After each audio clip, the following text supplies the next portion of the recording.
parece uma autoestrada, pá. Parece uma autoestrada hoje.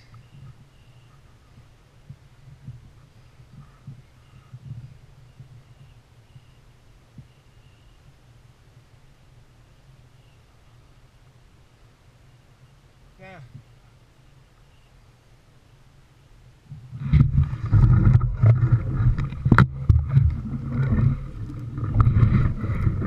Os gajos taparam aquilo, mas tu tinha aquilo lá em baixo quando antes de entrar em pedra. Por isso é que eu estou a dizer, depois parece uma autoestrada.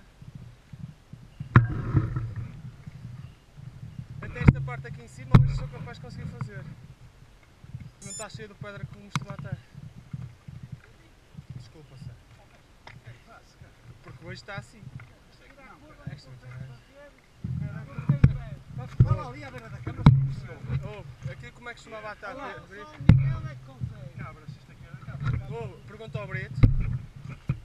Aqui era pedra, só pedra mesmo não. Até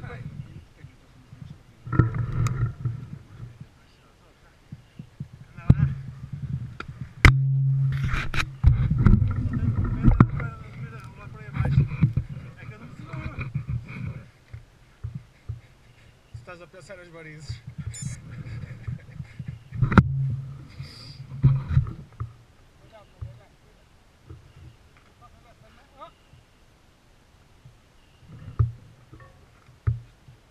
Vai-se bem, Magalhães.